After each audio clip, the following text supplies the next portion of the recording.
बिस्मिल्लाहिर्रहमानिर्रहीम, अस्सलाम वालेकुम, गुड मॉर्निंग, सुबह बखैर। कैसे हैं आप लोग? उम्मीद करती हूँ बिल्कुल ठीक ठाक होंगे और दुआ करते हैं आज का दिन आपका बहुत ही अच्छा गुजरे, हंसते हुए मुस्कुराते हुए खैर व आफियत के साथ गुजरे। नाज़रीन, आप देख रहे हैं रूही एट 10 और मैं हूँ आपकी होस्ट आसमा नौरीन। एक नई सुबह में आपको खुश आमदीद कहते हैं। कैसा जा रहा है आपका दिन? यकीनन अच्छा ही जा रहा होगा। और इसके साथ ही आज जो है मेरी फ्रेंड की बर्थडे भी है, तो मैंने सोचा क्यों ना उसको लाइव जो है वो विश किया जाए।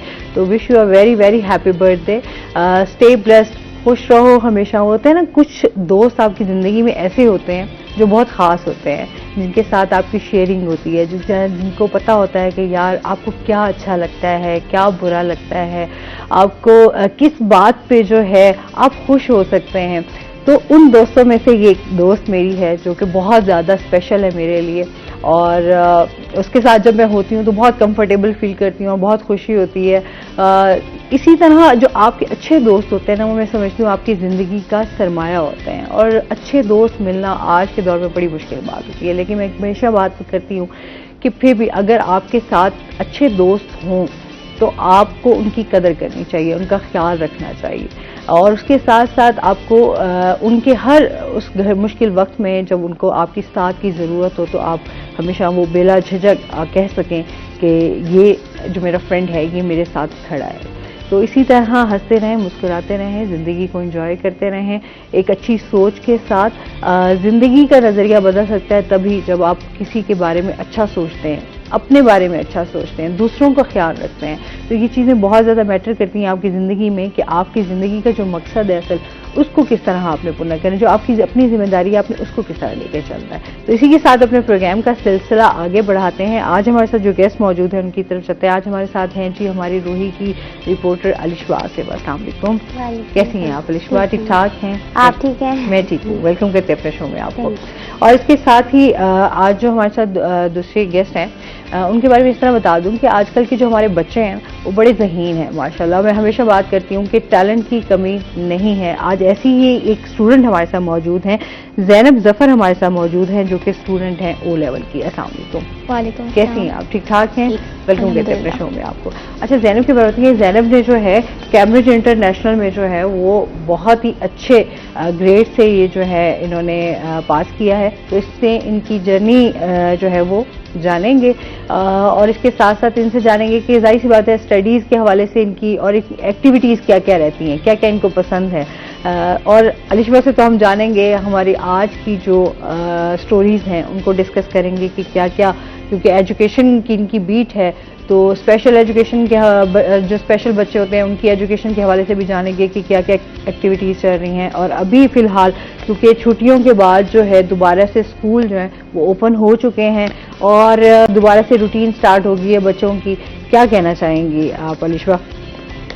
अगर छुट्टियों की बात की जाए तो गवर्नमेंट स्कूल में ख़ास तौर पे कल से एक कैंपेन स्टार्ट हुई है। जो मियावाकी जंगल लगाए गए थे उसका पार्ट 2 कल से स्टार्ट किया है। सेक्रेटरी स्कूल एजुकेशन और सेक्रेटरी जंगलात ने उसका इनॉग्रेशन किया था जामिया उलूम स्कूल में, और उसके तहत पूरे जनूबी पंजाब के 11 अजला में 258 स्कूलों में 1,16,000 पौधे लगाए जाएंगे। बेसिकली इन जंगल को उगाने का मकसद ये है कि जो स्कूल के रकबे बड़े हैं वहाँ पे जंगल बनाया जाएगा, और उससे जो बच्चे साइंस के स्टूडेंट्स हैं ख़ास तौर पे उनको पौधों की अहमियत और प्रैक्टिकल बाकायदा करके दिखाया जाएगा। और दूसरी बात यह कि बच्चे पौधे लगाएंगे स्कूल में अपने हाथों से, तो उनमें शौक़ पैदा होगा कि हमें अपने घरों में भी इन पौधों को लगाना चाहिए और उनके क्या फ़वायदे हैं। इसके साथ साथ जो स्कूल एजुकेशन डिपार्टमेंट है उन्होंने 7th क्लास के जो बच्चे हैं ख़ास तौर पे उनके लिए एक ग्रीन बुक लॉन्च की है, जिसमें बेसिकली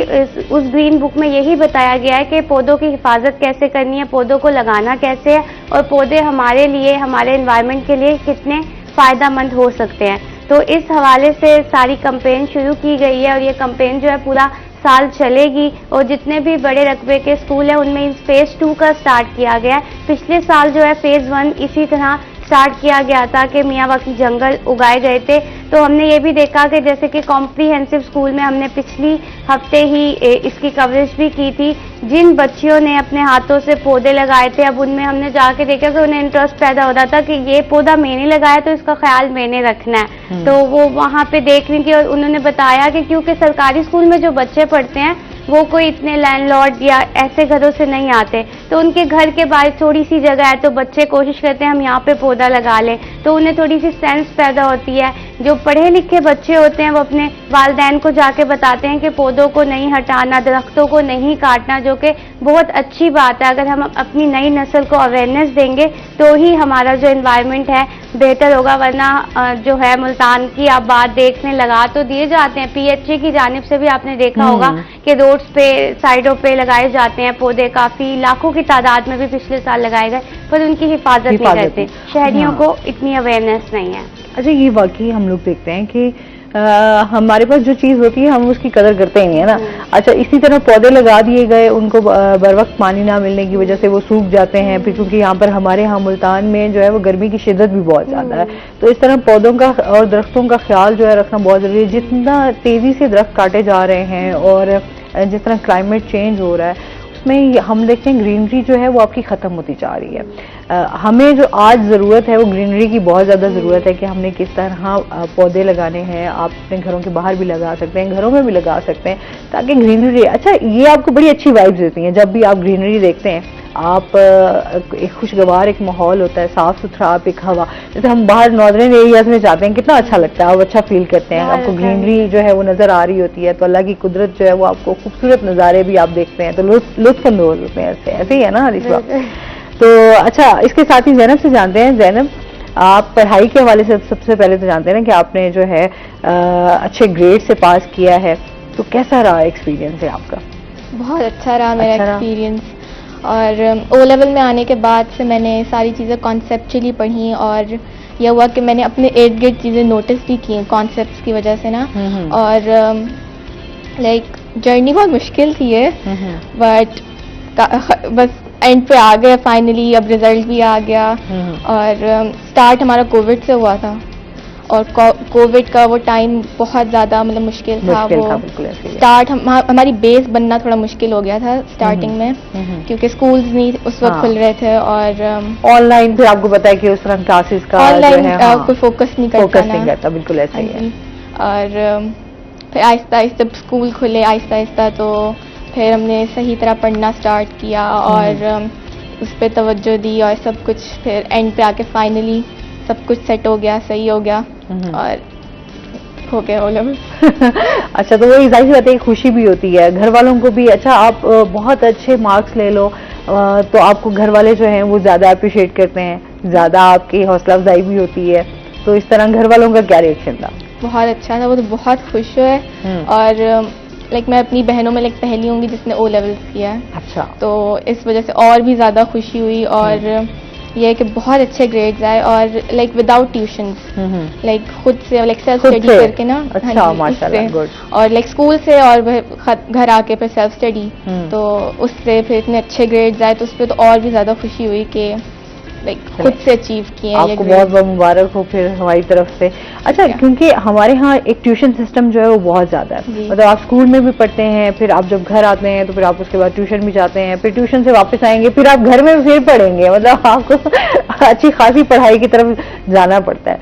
तो खुद से जरा पढ़ना जो है वो ट्यूशन की जरूरत नहीं पड़ी, या खुद से माशाल्लाह भाई इतने जाएंगे हाँ ठीक है फौरन पिक किया जो टीचर ने पढ़ाया स्कूल में उसको पिक करके और ट्यूशन में टीचर्स पढ़ाते हैं ना, वहाँ पे भी टीचर्स ही आपको पढ़ा रहे हैं, देखिए स्कूल में टीचर्स पढ़ाएंगे, हाँ, फिर ट्यूशन जाएंगे वहाँ पे भी टीचर्स होंगे।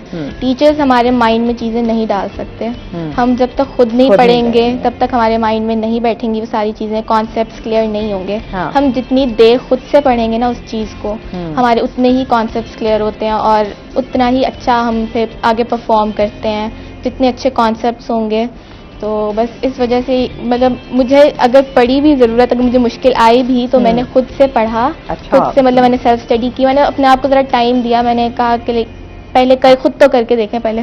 फिर ट्यूशन सेकंड ऑप्शन था, पर ट्यूशन की फिर जरूरत नहीं पड़ी, फिर स्कूल में बहुत अच्छा हो गया फिर बस। अच्छा, फिर टीचर्स जाहिर सी बात है।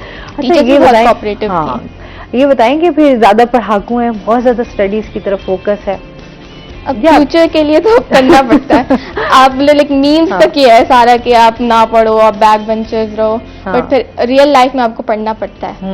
ये है कि अगर आपको लाइक खासतौर पे अगर आपने फॉर एग्जांपल अगर आपने अब्रॉड स्टडीज करनी है तो आपको पढ़ना पड़ेगा, क्योंकि बाहर कहीं सिफारिशें नहीं होती। जिस तरह और ये है, फिर इस वजह से सीरियस होना पड़ता है। सीरियस होना पड़ता है पढ़ाई के लिए, वाकई आपको सीरियस होना पड़ेगा, तभी हम आगे जा सकते हैं। मजीद भी ज़ैनब से जानेंगे। अभी हम चलते हैं अपने सेगमेंट की तरफ, टुडेज वेदर।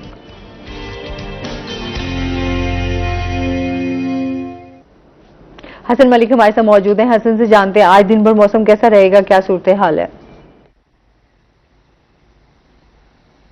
जी आसमा शहर ओलिया मुल्तान के अगर आज के मौसम की बात करें तो आज मुल्तान शहर का मौसम सुबह सवेरे से ही हल्की और तेज़ हवा चलने की वजह से काफ़ी ज़्यादा खुशगवार हो गया था। अभी की बात करें तो अभी सूरज अपनी आबोताब के साथ चमक रहा है, हल्की फुल्की हवा भी चल रही है, लेकिन उसके बावजूद भी गर्मी की शिद्दत काफ़ी ज़्यादा महसूस हो रही है। गर्मी की शिद्दत में नुमाया इजाफा भी देखने को आ रहा है। सुबह सवेरे मौसम काफ़ी ज़्यादा खुशगवार था, तेज़ हवा चलने की वजह से हल्के और गहरे बादलों का राज भी दिखाई दे रहा था, लेकिन जूं सूरज अपनी जोबन की जानिब बढ़ा है तो आसमान से बादलों का राज भी खत्म हो गया और अभी सूरज अपनी आबोताब के साथ आग बरसा रहा है। आज अगर शहर के ज़्यादा से ज़्यादा दर्जा हरारत की बात करें तो आज मुल्तान शहर का ज़्यादा से ज़्यादा दर्जा हरारत 38 डिग्री सेंटीग्रेड तक जाने का इम्कान जाहिर किया जा रहा है। कम से कम दर्जा हरारत आज शहर का 29 डिग्री सेंटीग्रेड पर रिकॉर्ड किया गया है।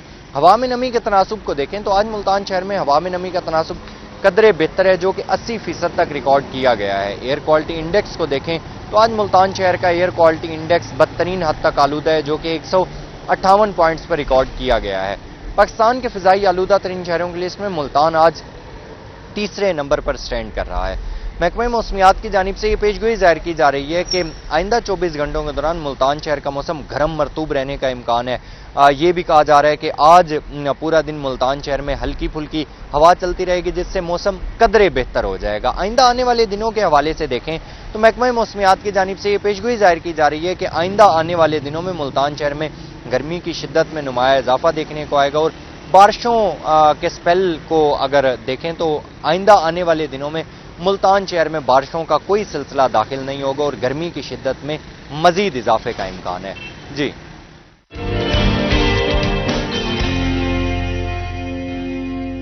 बहुत शुक्रिया हसन मलिक आपका। और इसके साथ ही जिस तरह हम ज़ैनब से बात कर रहे थे, ज़ैनब क्या सोचा हुआ, क्या प्लान्स हैं, क्या करना है आगे? ओ लेवल तो आपने कर लिया, आगे इंशाल्लाह ए लेवल्स करना है और फिलहाल तो अभी ए लेवल तक ही प्लान किया मैं। अच्छा हाँ जी, और लाइक सब्जेक्ट्स वगैरह भी सेलेक्ट कर लिए हैं, कंप्यूटर साइंस, फिजिक्स और मैथ्स, और मेडिकल की फील्ड से हट रहे हैं। मेडिकल फील्ड से क्या बनना है, क्या सोचा हुआ है, क्या करना है? ये अभी लाइक क्योंकि हमारे यहाँ तो यही होता है ना, सबसे पहले पेरेंट्स की भी ख्वाहिश होती है डॉक्टर बन जाए या इंजीनियर बन जाए या लॉयर अच्छी बन जाए, ऐसे ही है ना। ये 3-4 शोबे हैं जिन पे बहुत ज्यादा जो है वो फोकस किया जाता है। बट लाइक मेरे घर में इस तरह से नहीं, फोर्स नहीं किया जाता किसी को यूँ। बहुत अच्छी तो बात ये है कि खुद से चूज किया मैंने सब्जेक्ट्स, और लाइक मैं स्टेप बाय स्टेप मतलब सोचती हूँ आगे मैंने क्या करना है। लाइक जब मुझे डिसीजन मतलब करना होता है तब जाके फिर मैं अगला लेती हूँ। मतलब अभी मैं बिल्कुल फ्यूचर के बारे में नहीं सोचा इतना, अभी फिलहाल ए लेवल वाला स्टेप करें, फिर आगे अगला फिर मैंने सोचना है आगे। सही है, सही है। स्टेप बाय स्टेप जो है वो ज़ैनब सोचेंगे और फिर प्लान करेंगे कि करना क्या है। ऐसे ही है। अरिशमा, तुमने भी वैसे जब स्टडीज कर रही थी सोचा था क्या करना है, या इसी फील्ड में ज्वाइन करना था? नहीं, आफ्टर इंटर तो मैंने नहीं सोचा था। 2-4 चीज़ें थी जो मैंने ऐसे उनको साइड पे कर लिया था कि ये सब्जेक्ट मैंने चूज़ करने हैं, but at the end of the day मुझे फिर मैथ कम्युनिकेशन ही करना पड़ा। वो इसलिए क्योंकि मेरी सिस्टर थी तो वो इस यूनिवर्सिटी में थी, तो उस वक्त ऐसे होता है ना, नहीं जहाँ बहन जाएगी, मेरा माइंड ऐसे था मैंने भी वहीं जाना है। तो फिर वो मैंने पहले मेरा इरादा बन रहा था BScs करने का, तो देन एडमिशन ले 1-2 दिन मैं यूनिवर्सिटी में दूसरी गई भी, बट फिर मैं दोबारा स्विच करके अपने बस मैथ्स कम्युनिकेशन में आ गई। और फिर मुझे रियलाइज हुआ 1 महीने बाद, नहीं यही मेरा सब्जेक्ट है, मैं इसी में फिट होती हूँ। तो वो बस एक आपका होता है ना कि जहाँ आपने जाना है वहाँ पे आपको ले ही जाती है, ले जाती है। बिल्कुल ऐसे ही है। आपने अच्छा सम टाइम होता है आप कुछ सोच रहे होते हैं बट आपकी जो है वो आपको आइडिया नहीं होता कि यार एक्चुअली आपको खुद को जानने में भी थोड़ा सा टाइम लग जाता है ना। एक्चुअली आप क्या कर सकते हैं, क्या नहीं कर सकते, कौन सी चीज़ आपके लिए बेहतर है, कौन सी नहीं है। कुछ अल्लाह के फैसले भी होते हैं आपके साथ जो आप समझते हैं कि अल्लाह के फैसले जो हैं वो बहुत ज़्यादा बेहतर होते हैं। अच्छा जी, इसके साथ ही हम ये भी जानेंगे जिस तरह अभी सरकारी स्कूलों में जो है असातिज़ा के एक ट्रांसफर का अमल भी शुरू होना था, वो कब से शुरू होगा? आसमा, उसकी जो मतलब अप्लाई करने का प्रोसीजर था वो तो शुरू हो गया था और वो उन्होंने 14 अगस्त से उसको क्लोज कर दिया था एप्लीकेशन को। बेसिकली वो ऑनलाइन अप्लाई करते हैं, तो काफ़ी सालों से ये अमल रुका हुआ था, ट्रांसफ़र और पोस्टिंग का, प्रमोशन का, जितने भी टीचर्स थे स्कूल्स में उनका अमल रुका हुआ था। तो फिर ये तकरीबन जब अगस्त स्टार्ट हुआ था तो तब से एक इनकी ऐप है, उन्होंने उधर ट्रांसफ़र स्टार्ट कर दी थी ऑनलाइन। अब ऑनलाइन एप्लीकेशन जो पुट करने का प्रोसीजर होता है वो थोड़ा सा डिफरेंट होता है कि आप वहाँ पे अपनी फाइल्स लेके नहीं जाएंगे दफातर में, आप सब कुछ अपलोड करेंगे और फिर आपका जब अब ये ख़त्म हो गया तो उन्होंने बताया कि तकरीबन पंजाब से जो है 22,000 असातिज़ा हैं जिन्होंने अप्लाई किया था। इनमें से 7,000 कुछ असातिज़ा ने जो है ओपन मेरिट पे अप्लाई किया था और सबसे ज़्यादा जो अप्लाई किया था 12,000 से ज़ायद फीमेल टीचर्स थी जिन्होंने अप्लाई किया था। और प्रमोशन के लिए भी यही कैटेगरी थी उनकी कि प्रमोशन के लिए आपने अपनी सारे जो दस्तावेज़ात हैं वो उसको अपलोड करना है और उसके बाद ही मेरिट बनेगा। अब जो है कल से लिस्टें अवेज़ा होना शुरू हो जाएंगी और लिस्टों में बाकायदा नंबरिंग की होगी। पहले तो ये होता था कि एक लिस्ट दे दी है, उसमें ये टीचर इसकी प्रमोशन हुई है, इसकी यहाँ पे हमने ट्रांसफ़र किया है, बताया नहीं जाता था।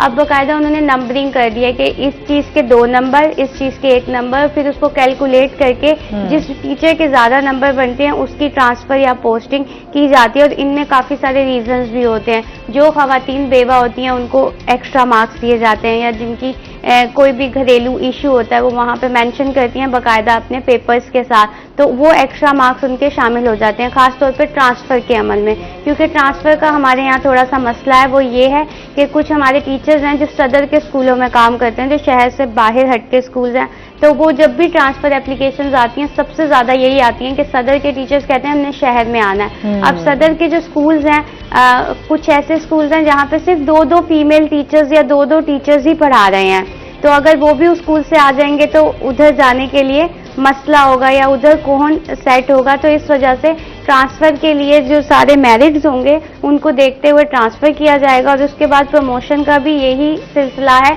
आपने एमफिल किया हुआ, आपने पीएचडी किया हुआ, आप अपनी सारी डिग्रीज अटैच करोगे उसके मुताबिक, और आपके कुछ सर्टिफिकेट्स भी होते हैं, जैसे इनकी ट्रेनिंग्स होती हैं।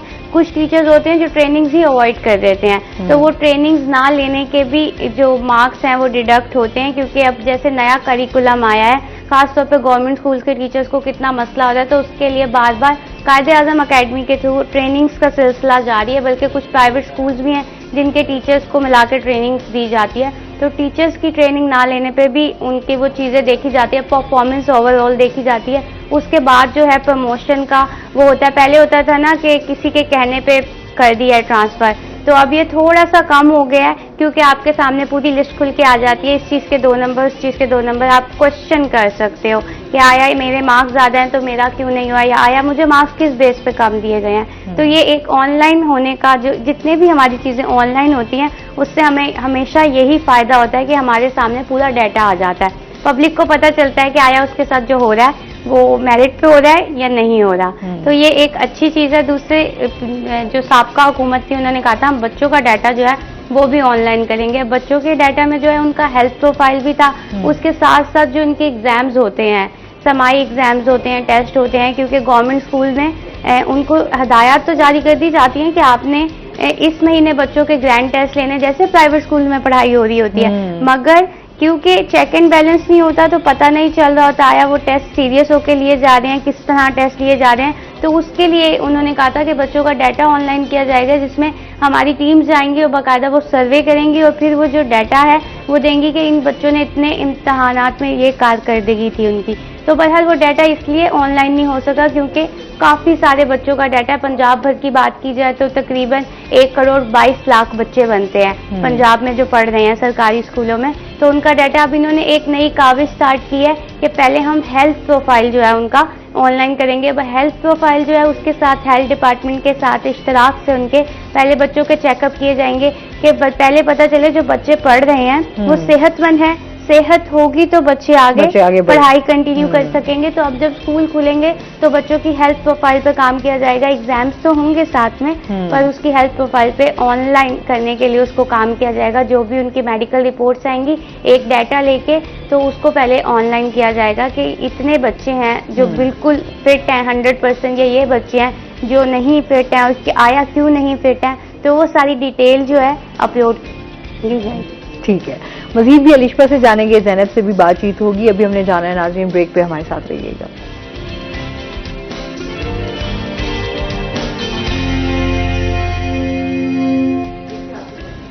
वेलकम बैक नाज़रीन, वही 10 में आपको खुश आमदीद कहते हैं। अच्छा, ज़ैनब से जानते हैं, ज़ैनब स्कूल में कैसी हैं, सबके फ्रेंड्स के साथ कैसी हैं, तो अपनी एक्टिविटीज़ के हवाले से भी हमें बताएं ना। इसके पढ़ाई के अलावा क्या क्या करती रहती हैं? पढ़ाई के अलावा वैसे अगर मैं घर की बात करूँ तो घर में तो पेंटिंग है मेरी मेन हॉबी। अच्छा, और ये तो बहुत अच्छी हॉबी है ना, पेंटिंग।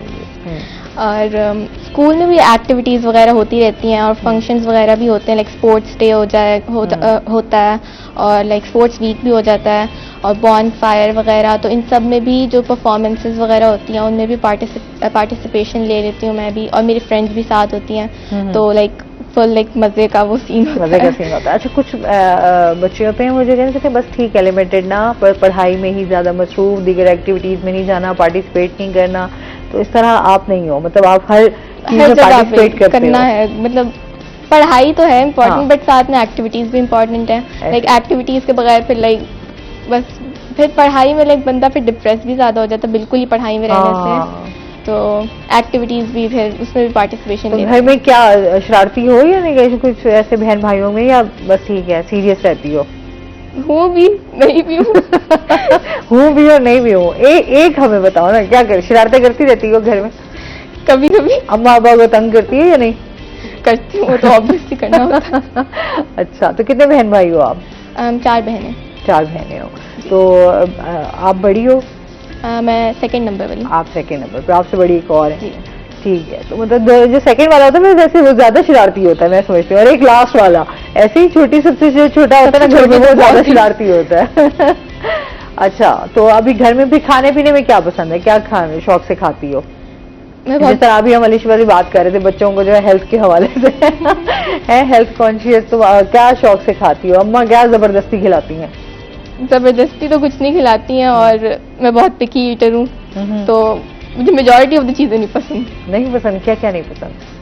मुझे लाइक इवन लाइक अगर जंक फूड में भी कम ही ऑप्शंस है जो मुझे पसंद आते हैं। लाइक इवन लाइक अब लोगों को लाइक डोनट्स बहुत पसंद होते हैं, पर मुझे वो इतने नहीं कोई मतलब अच्छे लगते हैं। लाइक मैं कहती बस ठीक है ना, मतलब इतने भी कोई अच्छे नहीं है। लाइक इवन लाइक पॉपकॉर्न वगैरह और फ्राइड चिकन भी, लाइक सारे बहुत ज़्यादा इनको लाइक बहुत लाइक सबके फेवरेट होंगे, बट मैं आऊँगी लाइक बस ठीक है।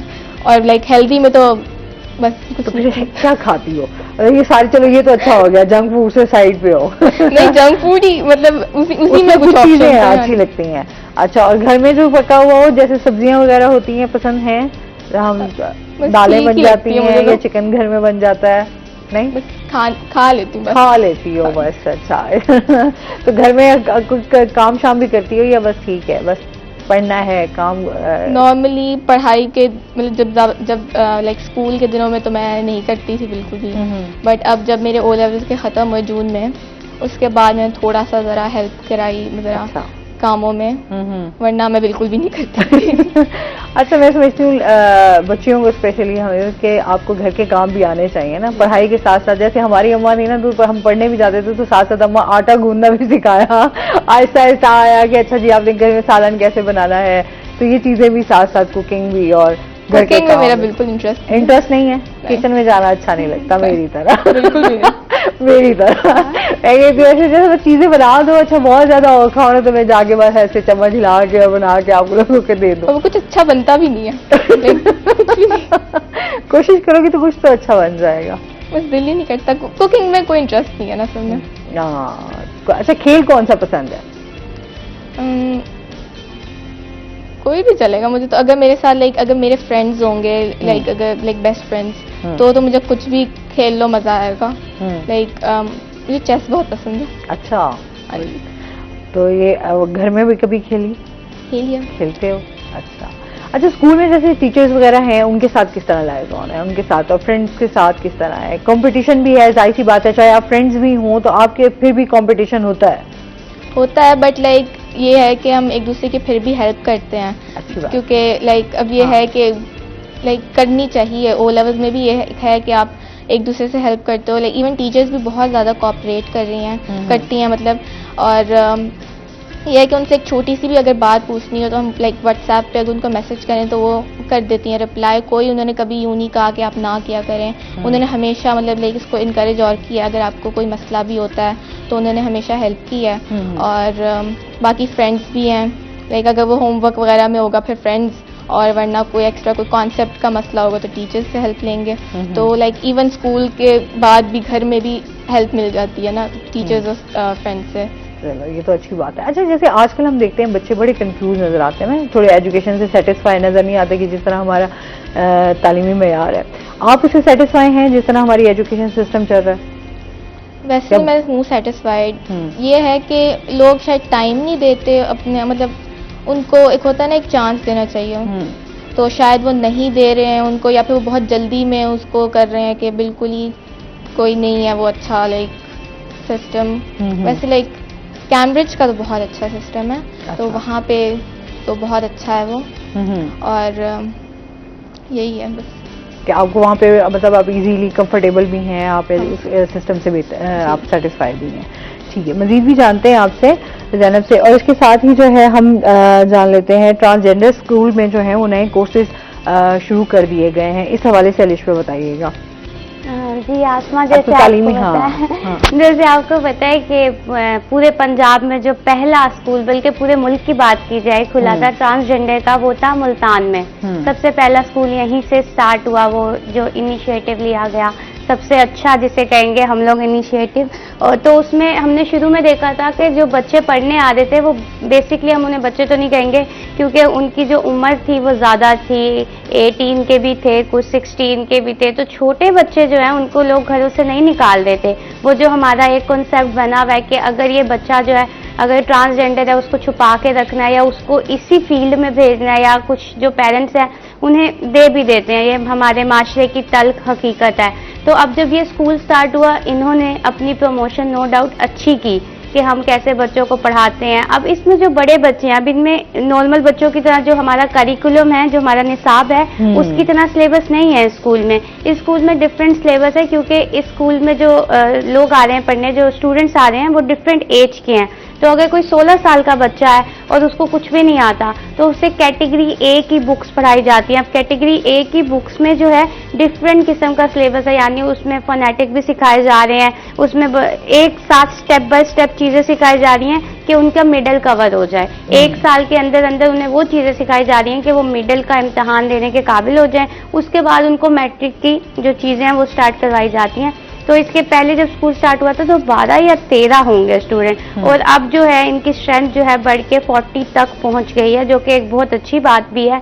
और इसमें अब छोटे बच्चे भी आ रहे हैं जो 11 साल के हों, 12 साल के हों, तो बड़ों के अलावा छोटे भी आ रहे हैं। तो अब उन्होंने जो बड़े स्टूडेंट्स हैं, जैसे जो मैट्रिक कर लेते हैं या इंटर के लिए भी इनका एक कोर्स है अपना, तो उस हवाले से जो कर रहे हैं या जो इम्तहान देंगे उनके लिए इन्होंने एक वोकेशनल कोर्स भी स्टार्ट किया है। उसके साथ साथ जो बच्चे हैं, क्योंकि ये स्कूल जो है 3 बजे स्टार्ट होता है दोपहर में 3 बजे स्टार्ट होता है, ये शाम तक इनकी टाइमिंग है 5:30 तक की। तो उसके साथ इन्होंने अब अपना एक नया वहाँ पे कोर्स स्टार्ट किया जिसमें वो वोकेशनल की चीज़ें सिखा रहे हैं। इसी तरह जो ख़वातीन हैं वहाँ पे कुछ रखी गई हैं स्पेशली, जो बच्चों को स्टूडेंट्स को उनके सिलाई कढ़ाई सिखाना, इसी तरह दूसरी चीज़ें सिखाना कि अगर वो स्कूल से जाके जिनको पैसे कमाने भी हैं या जो अकेले रहते हैं, जिनको कोई सहारा नहीं है, तो वो अपना काम भी खुद कर सके। गवर्नमेंट ऑफ पंजाब इनको वजीफा भी दे रही है हर महीने का 4 से 5 हज़ार रुपये, किताबें, आना जाना, ये सब कुछ उनको मुफ्त फराहम किया जा रहा है, सिर्फ इसलिए कि वो लोग पढ़ें। और वहाँ पे जो टीचर्स रखे गए हैं, हमारे पिछले माह भी हमारे पास जो टीचर आई थी अलीशा, तो उन्होंने भी एमफिल किया हुआ है, वो खुद भी एक ट्रांसजेंडर है। तो ऐसे स्टूडेंट्स जो हैं अपने ही तरह का एक टीचर सामने देख के तो उनको ज़्यादा मोटिवेशन मिलती है कि ये पढ़ सकता है तो मैं क्यों नहीं पढ़ सकती। इसी तरह उनकी कोशिश होती है कि जो इस तबके के लोग हैं जो जिन्होंने एमफिल किया है, जिन्होंने मास्टर्स किया है, तो ज़्यादातर स्कूल में वो टीचर्स आए और उन्होंने 2-3 टीचर्स ऐसे हायर किए हैं। इसके साथ साथ बच्चों को अब ये चीज़ें सिखाने का ये जो कोर्स इंट्रोड्यूस करवाया गया है, बेसिकली इसका यही मकसद है कि स्टूडेंट जो है स्किल्स भी सीख सकें साथ साथ, ताकि अगर आफ्टर स्कूल उनको कोई काम करना है या घर में उनके कोई काम आ जाता है, सिलाई कढ़ाई का ही, तो वो जो है घर में बैठ के अपना रोजगार भी कमा सके, मगर पढ़ाई से दूर मत जाएं। तो इसलिए ये कोर्स जो है स्टार्ट किया गया है उनके लिए, जो किसी नेमत से कम नहीं है ऑब्वियसली। हाँ, अच्छा, फिर वो यही होता है ना कि हम ट्रांसजेंडर्स को देखते हैं, मोस्टली जो उनकी लाइफ है वो बड़ी अजीब सी होती है, टफ लाइफ है। अच्छा, कुछ लोग तो शौकिया भी इन चीज़ों में पड़े हुए हैं और उनकी भी अजीब एक उन्होंने अपने आप को इस ज़िंदगी में जो है वो ढाल लिया है। लेकिन जाहिर सी बात है, एजुकेशन पे भी हम बात करते हैं कि बहुत ज़्यादा ज़रूरी है। अच्छा, अगर ये ट्रांसजेंडर्स भी हैं तो इनकी भी कोई इस तरह की पॉजिटिव एक्टिविटी होनी चाहिए जिसमें ये अपना मुआशरे में एक मुकाम बना सकें, जो कि हम देखते हैं कि उनमें से कुछ लोग ही हैं, जिस तरह एक एंकर भी रही हैं, अच्छा एक डॉक्टर भी हैं, अच्छा एक हैं जो कुरान पाक जो है वो पढ़ा रहे हैं, एक लॉयर भी हैं, वो भी मुझे चले अभी आपने याद दिला दिया। तो अब मुआशरे में आप एक पॉजिटिव रोल प्ले कर सकते हैं ये लोग, अगर ये वाकई संजीदगी से इन चीजों की तरफ जाए। तो खास तौर पे अगर हम घर वाले अगर उस बच्चे को एक्सेप्ट करेंगे, उसे इज्जत देंगे, चलो बाहर से तो होता ही होता है, अगर घर से आपको कॉन्फिडेंट हो ना आप कि मेरे घर वाले जो है मेरे साथ है, मेरे घर वाले मुझे सपोर्ट कर रहे हैं, तो फिर मेरे ख्याल से उस लाइन में नहीं जाते। अगर आप घर से बेदखल कर दोगे तो फिर वो उनकी एक अड्डे टाइप बनी हुई है चीजें, जहाँ पे वो बच्चे जाते हैं, फिर उनको वही नाचना गाना सिखाया जाता है। मतलब उनको नहीं बताया जाता कि तुम भी पढ़ सकते हो, तुम्हारी तालीम भी जरूरी है, उनके जहन में ही नहीं आता। और फिर ये स्कूल्स भी तो नहीं थे उनके लिए। तो अगर अच्छा, सबसे पहले अगर इनकी स्टोरीज सुनी जाए ना रिश्वा, तो पीछे हम लोग जो उनके बातें होती हैं वो यही होती है कि फैमिली की तरफ से जो उनको एक्सेप्ट नहीं किया जाता, और फिर उनका जो उनके बिहेवियर्स होते हैं, उनको वो प्यार मोहब्बत नहीं मिलता, तो वो फिर कोशिश करते हैं कि वो घरों से फिर वो निकल के ऐसी जगहों पर पहुंच जाते हैं जहां वो ये समझते हैं कि हमारे कम्युनिटी के लोग हैं, हम इनके साथ जो है वो ज़्यादा कंफर्टेबल फील करेंगे। अच्छा, फिर उनके साथ जो लोग होते हैं अटैच होते हैं, क्योंकि वो बहुत टाइम से एक ही चीज़ में जो है वो अपनी ज़िंदगी बसर कर रहे होते हैं, तो वो उनकी भी यही कोशिश होती है कि फिर जो उनके साथ बच्चा या कोई इस तरह का इंसान आके अटैच होता है तो वो फिर उसको भी उसी लाइन पे ही लेकर चलते हैं। अगर कुछ लोग ऐसे पॉजिटिव काम कर रहे हो तो बहुत सारे लोग पॉजिटिव काम के साथ भी जुड़ जाते हैं कि चलें, अगर घर वालों ने एक्सेप्ट नहीं किया तो एटलीस्ट वो एक माशरे में माशरा तो उनको एक्सेप्ट करे ना। ये बड़ी है कि राइट्स तो हर इंसान के हैं। जब हम राइट्स की बात करें तो राइट्स हर इंसान के, और हमारे हुजूर पाक सल्लल्लाहु अलैहि वसल्लम ने भी यही हमें तालीम दी है कि हर इंसान का ख्याल रखें। तो ये जो इसमें अच्छा, इसमें मजीद भी हम बात करेंगे नाज़रीन, स्टोरीज हमारे साथ होंगी और ज़ैनब से भी जानेंगे। अभी हमने जाना है ब्रेक पे, हमारे साथ रहिएगा।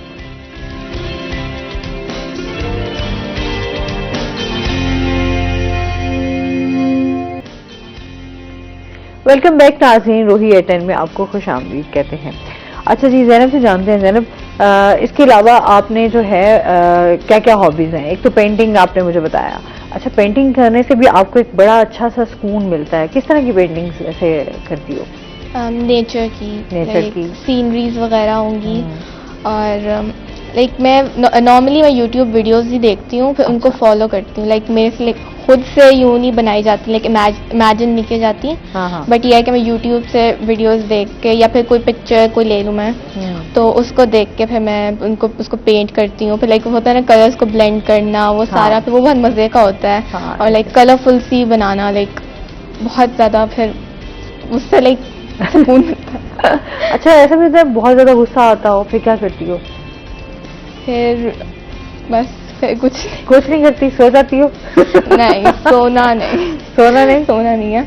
फिर घर वालों से बात नहीं होती, बस घर वालों से बात नहीं होती बस नाराज होकर बैठ जाना। अच्छा, तो फिर पेरेंट्स मनाते भी हैं? मनाते हैं, मतलब ये है कि फिर भी अब वो तो खुद से गुस्सा ठीक होना होगा जब हो जाएगा। हाँ, वरना ये तो है। अच्छा, क्या हो घूमना फिरना अच्छा लगता है? कहाँ गई हो? मैंने इतना ट्रैवल नहीं किया वैसे, तो लाइक मैं मतलब नॉर्दर्न एरिया की मैंने अभी ट्रैवल नहीं किया। अभी नहीं किया मैंने। अच्छा जी, पर मैंने लाइक लाहौर तक गई होंगी या इस्लामाबाद तक, तो वहीं उन्हीं एरियाज में ज़्यादातर मैं गई हूँ। सही। अच्छा, अभी जिस तरह जाहिर सी बात है फ्रेंड्स वगैरह भी हैं तो उनके साथ भी जैसा होता है कि आपकी एक्टिविटीज़ होती हैं, खाना पीना, कहीं घूमने फिरना, इस तरह है फ्रेंड्स बहुत के साथ? कम है ये। बहुत कम है जी बहुत कम। अच्छा, मतलब ज़ैनब जो है वो पढ़ाई बहुत अच्छे से ज़्यादा करती है, एक्टिविटीज़ भी करती है लेकिन कम कम है। लाइक मेरी क्लास फेलोज भी काफ़ी लाइक सीरियस थी, लाइक खास तौर पे इस लास्ट ईयर, क्योंकि ये काफ़ी मतलब लाइक इम्पोर्टेंट साल था हमारे लिए, मतलब ओ लेवल्स के लिए ना। हाँ। तो इसमें लाइक साइंसेस थे ना, अब हमने साइंसेस सब्जेक्ट्स को बहुत लाइक अटेंशन देनी होती है, तो हमने अपनी एक्टिविटीज़ काफ़ी हद तक कम तो की हुई थी, बट ये था बिल्कुल ही वो ख़त्म नहीं की हुई थी, हम कर रहे थे, बीच बीच में हम करते थे। जब हमारे लाइक हम टेस्ट से फारिग होंगे तब हम बीच में कोई कुछ प्लान वगैरह कर लेंगे, किसी के घर चले जाएंगे या यूँ, या फिर जब पेपर्स हो जाएंगे तो यूँ होता था, बीच में हम करते थे। तो कौन सा सब्जेक्ट जो है वो ज़्यादा फेवरेट है? मैथ्स। मैथ्स? वो मेरे बचपन से फेवरेट। इतना मुश्किल तुमने बता दिया, मुझे तो मैथ्स से सख्त मेरी जान जाती है। अच्छा, मैथ्स अच्छा लगता है। तो मैथ्स में फिर कितने मार्क्स आए? मैथ्स में लाइक ओ लेवल ग्रेड्स आते हैं। नहीं, वैसे आप टेस्ट वगैरह देते हो तो उसमें भी आपके जो है वो कितने मार्क्स आ जाते हैं? फुल तो नहीं आते क्योंकि लाइक पेपर्स अनसीन होते हैं। हाँ। तो फुल आना थोड़ा मुश्किल है, बट ये है कि 90+ परसेंटेज बन जाती है। अच्छा। नहीं हो जाती है लाइक A* बन जाए, इस लेवल का हो जाता है। अच्छा, आपने मेरे ख्याल में जो है A* ही 7 A* और 1 A हासिल किए हैं, ऐसे ही है? जी बिल्कुल, राइट, ठीक हो गया। अच्छा, और आपके साथ और कितने बच्चे थे जिन्होंने जो है वो टॉप किया, अच्छे ग्रेड लिए? मेरे साथ 3 और थे। अच्छा, उनके साथ वो भी उन्होंने भी अच्छे ग्रेड्स लिए? जी।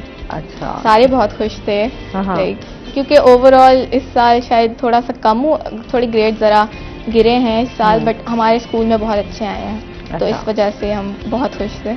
अच्छा, जितने भी स्टूडेंट्स हैं उनको क्या कहना चाहोगी, देख रहे हैं जो उनको पढ़ाई के हवाले से, एजुकेशन के हवाले से? ये कि टेंशन नहीं लेनी, बस ये है कि एक होता है ना, घबराना नहीं है ना। हाँ, घबराना नहीं। सबसे पहले तो घबराना नहीं, प्रेशर लेना बट फील ना करना। सही ये मतलब एक टीचर्स ने भी मेरी ये कहा मुझे कि प्रेशर लेना बट फील नहीं करना। हाँ, जब आप रिलैक्स रहते हैं ना तो बहुत अच्छे से आपसे होती हैं और सब कुछ बहुत अच्छा हो जाता है। मेरे इवन लास्ट ईयर भी ऐसा हुआ था कि जब मेरा माइंड बहुत रिलैक्स था तब मेरे बहुत अच्छे मार्क्स आए, क्योंकि ये था कि अब मुझे था कि अब मैंने टेंशन नहीं ली, सर पे सवार नहीं उस वक्त किया था मैंने, तो इस वजह से। और ये होता है पैनिक नहीं करना। ये वाकई आपने पेपर जो देना है वो बड़ा रिलैक्स हो गया। अच्छा, इस दफा पेपर्स क्या मुश्किल थे? पेपर बहुत मुश्किल थे। कौन सा पेपर लगा कि यार ये मैंने याद तो सब मुझे याद है, मुश्किल लग रहा हो कि यार ये बहुत मुश्किल पेपर आ गया? बीच मतलब ना हमारे ना पेपर्स होते हैं, लाइक एक सब्जेक्ट के भी 3 पेपर्स होंगे लाइक साइंसेज में।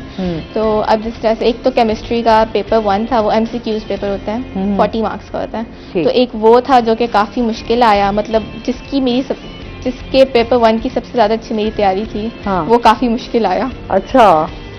और इवन लाइक बायो का पेपर 2 था, वो थ्योरी वाला होता है, लाइक उसमें स्ट्रक्चर्ड क्वेश्चंस होंगे। तो वो काफ़ी असल में ना हमारे कुछ सालों में लाइक यूँ होता है कि 2-3 साल बाद ना सिलेबस चेंज होता है। तो अब जब हमारी बारी में जब सिलेबस चेंज हुआ तो काफ़ी चीज़ें न्यू सिलेबस से आई हुई थी, तो काफ़ी टफ था। और इवन लाइक यूँ होता है ना कि सारे क्वेश्चन अनसीन होते हैं। हाँ। तो अब हमें ये भी नहीं पता जो हम लिख कर आ रहे हैं वो सही भी है या नहीं।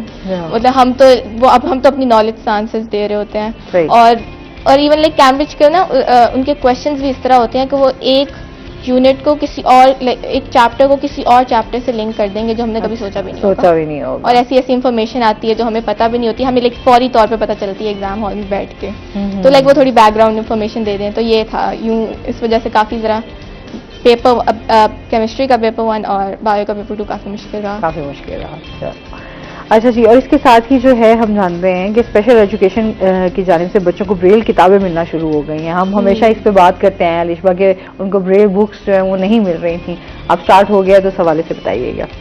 फाइनली तकरीबन 3.5 इयर्स हो गए हैं। बच्चों के लिए किताबें नहीं होंगी तो उनके लिए पढ़ाई बिल्कुल भी नहीं होगी। अब ब्रेल किताबें बेसिकली कोडिंग सिस्टम होता है जिसपे जो ब्लाइंड बच्चे होते हैं वो उसको महसूस करके पढ़ते हैं। कुछ कोड जो होते हैं उभरे हुए जिसे कहते हैं, अगर हम आम अल्फाज में देखें, एक सफ़ा होता है जिस पे उभरे हुए कुछ अल्फाज होते हैं, तो वो उभरे हुए जो अल्फाज होते हैं वो उसी के जरिए पढ़ सकते हैं। यानी कि अगर मैं कोई चीज़ रीड कर रही हूँ तो उसको देखने के लिए मुझे पता है ये ए है ये बी है, तो उनकी थोड़ी सी कोडिंग सिस्टम होती है। अब इन किताबों की जो मुद्दत होती है, ये जो मैक्सिमम है, ये किताबें 3.5 साल तक चलती हैं। उसके बाद जो है वो पेज, क्योंकि हम उसको टच करके पढ़ रहे होते हैं, तो वो जो उभरी हुई चीज अल्फाज होते हैं या कोडिंग सिस्टम होता है वो खत्म हो जाता है बिल्कुल। और ये जो किताबें, इनका पेपर बाहर से आता है, तो ये जो गवर्नमेंट स्पेशल एजुकेशन की जानिब से ये आ ही नहीं रही थी, क्योंकि भावलपुर में एक ब्रेल प्रेस थी वो बंद कर दी गई थी। तो उसके बाद जो है स्पेशल बच्चों के लिए, खासतौर पर नाबीना बच्चों के लिए ये था कि उन्हें रिकॉर्डिंग से पढ़ा रहे हैं वो लोग,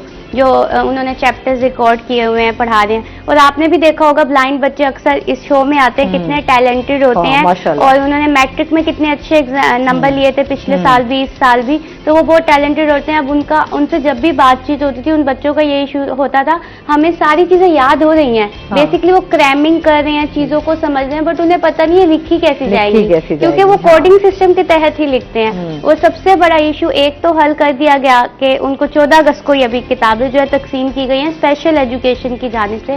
जो दूसरा इशू है वो ये है कि जब बोर्ड के एग्जाम्स होते हैं तो उन्हें एक राइटर प्रोवाइड किया जाता है। अब लाहौर बोर्ड है, उधर एक ऑप्शन है कि या तो आप मतलब राइटर प्रोवाइड करो, या तो आप बच्चों को वो ब्रेल वाला पेज दे दो जिसपे बच्चे अपना खुद लिख सकें। अब जब राइटर प्रोवाइड किया जाता है, ऑब्वियसली उसमें उसको एक्स्ट्रा टाइम चाहिए होता है, वो एक्स्ट्रा होता है उनके पास कुछ आधा घंटा। तो इस दफा उन्हें एग्जाम्स में ये इशू आ रहे थे कि जो एग्जामिनर है, जब बच्चों के पेपर खत्म होते थे, एक तो उनका एग्जाम हॉल सेम बना दिया गया, तो वो बच्चे बोल बोल के लिखते हैं, तो उनका एग्जाम हॉल होप्स हो कि अब ये वाली जो चीजें हैं उनके एग्जाम से रिलेटेड वो भी ठीक हो जाएंगी, तो बच्चे और अच्छे तरीके से परफॉर्म कर सकेंगे। बहुत शुक्रिया अलिशबा आपका, आप हमारे साथ रही, हमारे शो का हिस्सा बनी। जैनब आपका भी बहुत शुक्रिया, आप जैसे टैलेंटेड बच्चे आते हैं तो खुशी भी होती है, बहुत शुक्रिया आपका। और इसके साथ ही नाज़रीन अभी हमने जाना है ब्रेक पे, हमारे साथ रहिएगा। जब हम ब्रेक से वापस आएंगे तो हमारे साथ कुछ और गेस्ट मौजूद होंगे।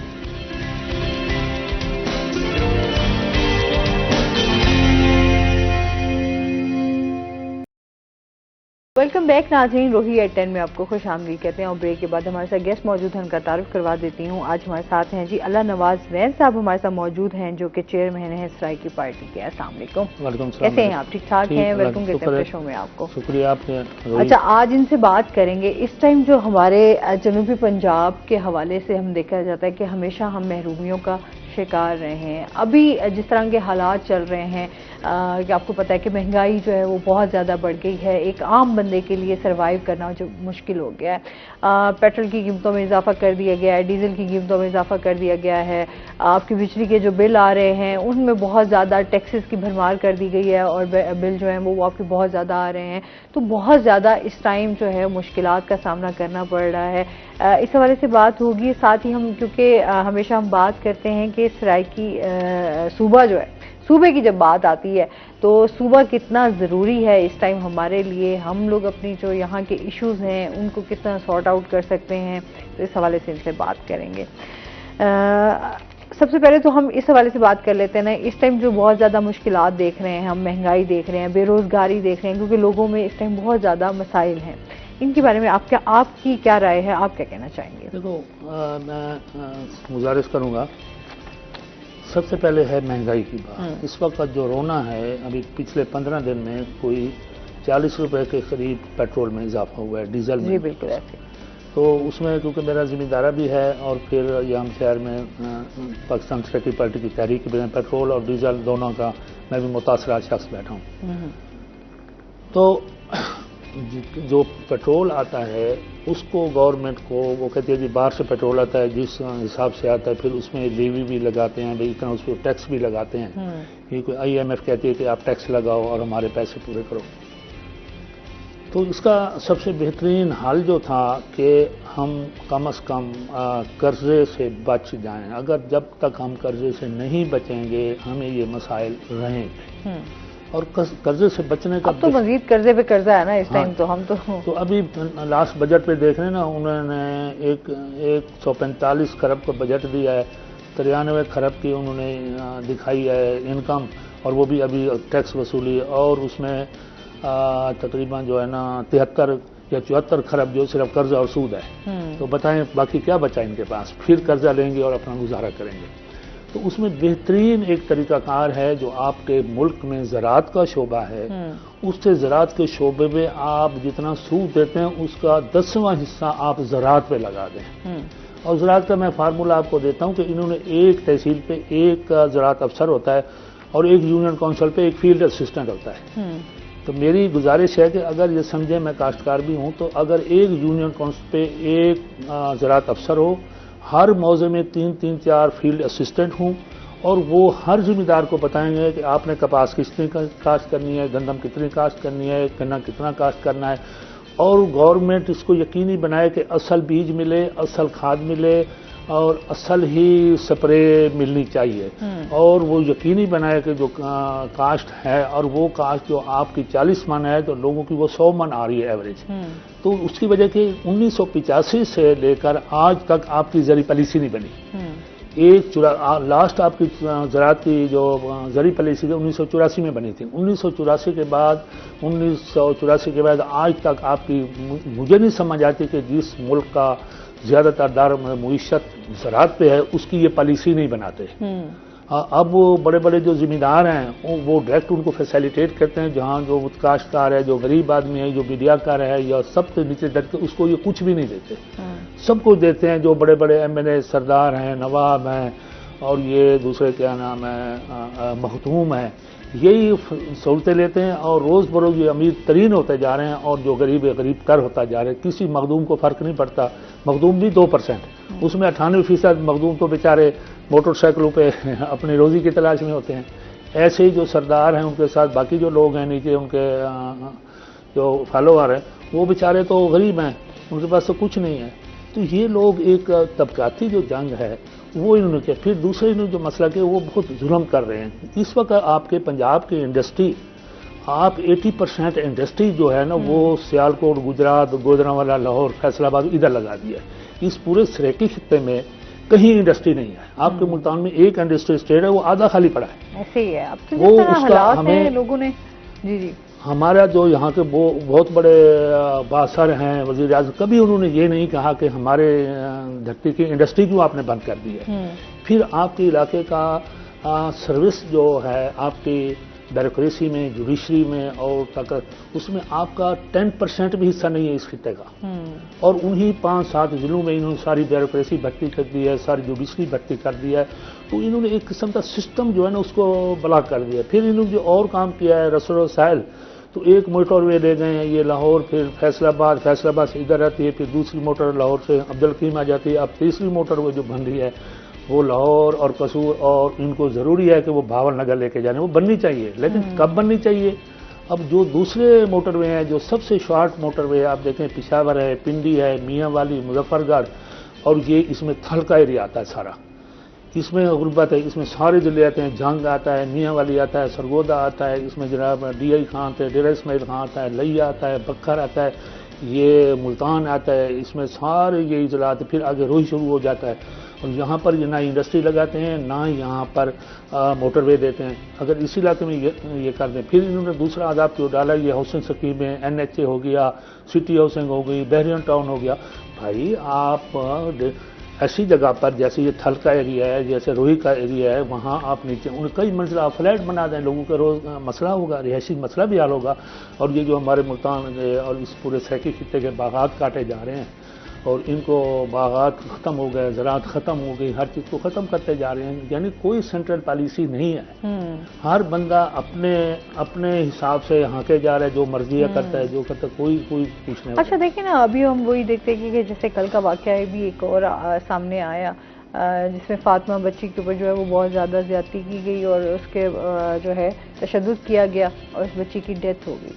मतलब यहाँ हमारे यहाँ तो इंसाफ के हवाले से आज तक जो है उस पर कभी अमल दरामद हुआ ही नहीं। पहले एक और बच्ची का था, उसका नाम है इससे मेरे जहन में नहीं आ रहा, रिजवाना। हम उसके लिए इंसाफ के लिए जो है हम लोग बहुत ज़्यादा आवाज़ उठा रहे थे। हमें ये था कि जी इसकी तरह जो है इसके ऊपर कोई एक्शन लिया जाएगा उस तरीके से।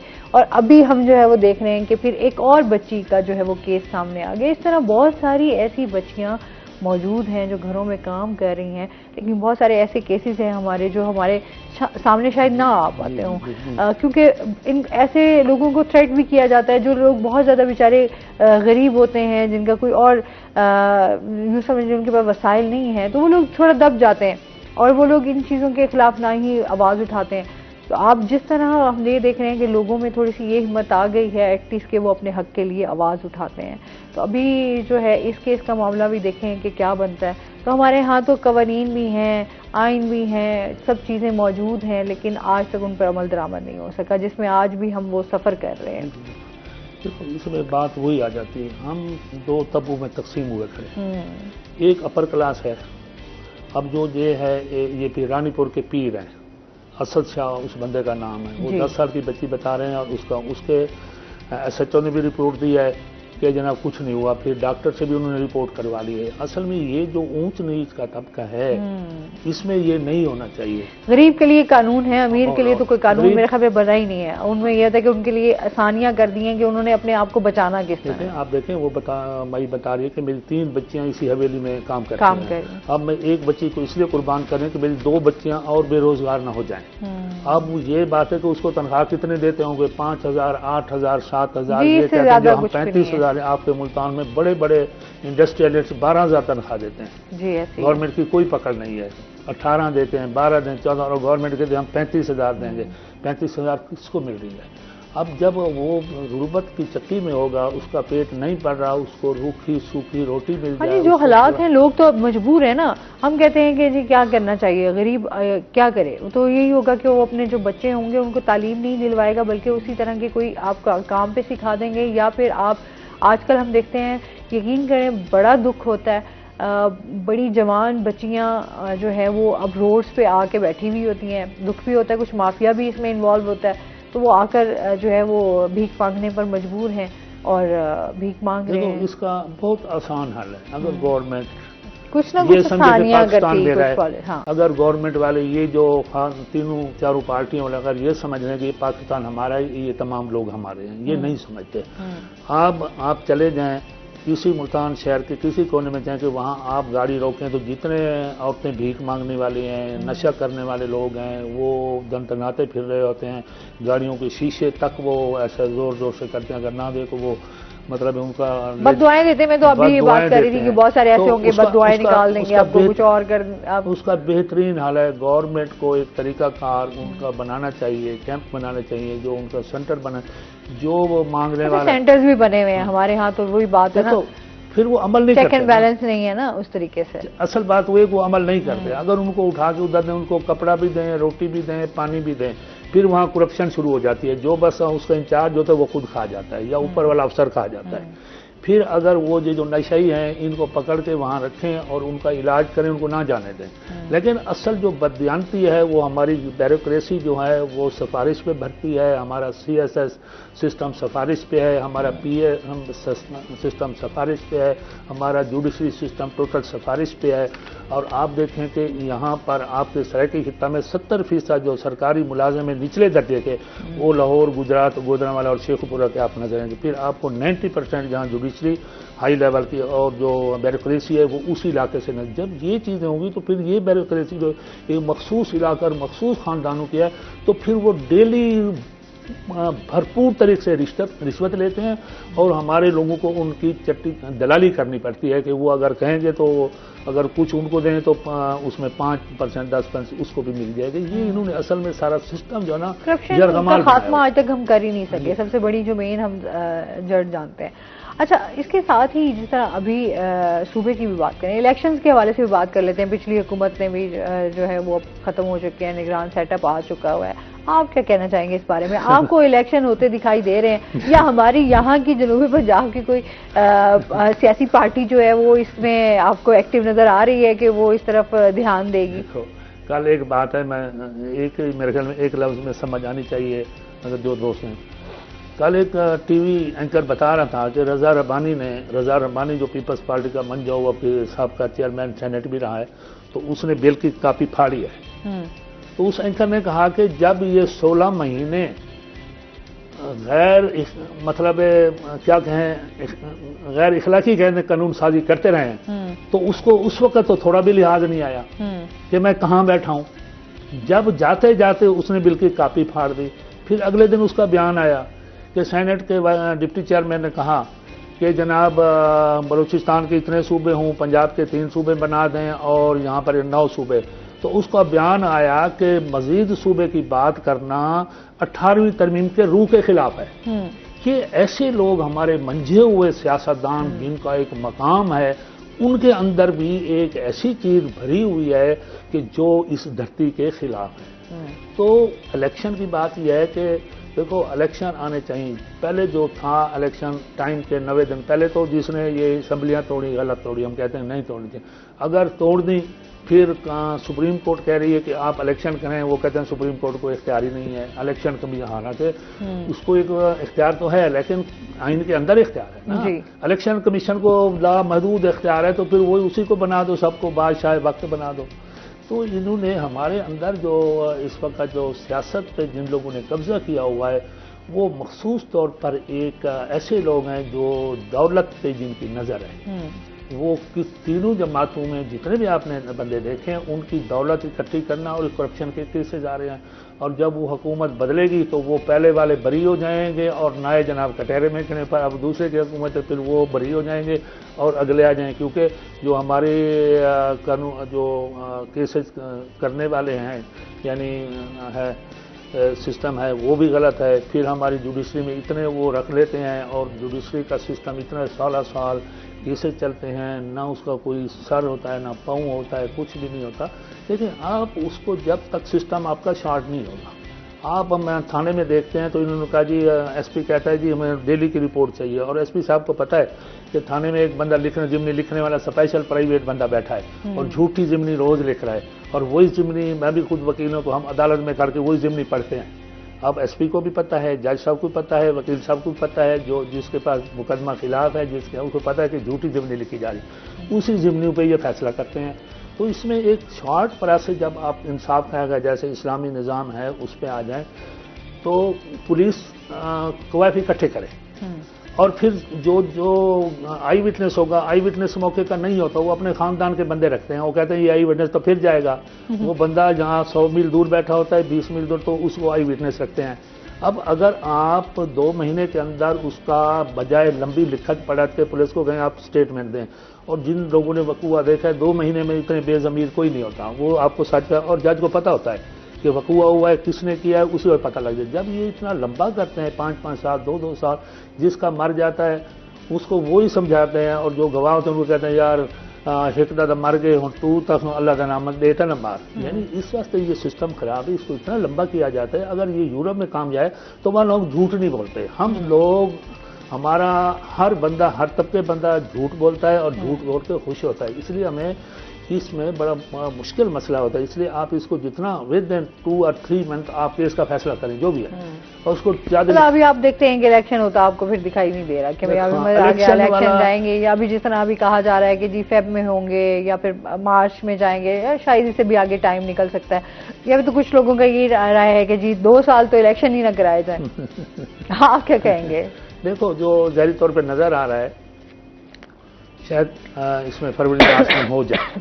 अगर ये नहीं करवाएंगे तो जो इस वक्त इक़्तिदार में कब्जा इन्हीं को नुकसान होगा, दिन ब दिन इन्हीं को नुकसान होगा। बेहतर है, कल भी एक बंदा कह रहा था, शायद वो एक नून लीग से था, उन्होंने कहा कि हम जितना लेट करेंगे हमें नुकसान है, और बाकी सही है। ये जितना लेट करेंगे इस वक्त जो इक़्तिदार में लोग थे अभी थे पीडीएम वाले, इन्हीं को नुकसान होगा। तो बेहतर है कि इलेक्शन करवा दें। लेकिन आप मेरे ख्याल में जरूरत भी है कि इलेक्शन होंगे तो शायद जो मुल्क के लिए कुछ बेहतरी हो सके, बहुत जरूरी है। इस पर मजीद भी हम बात करेंगे। नाज़रीन अभी हमने जाना है ब्रेक पे, हमारे साथ रहिएगा।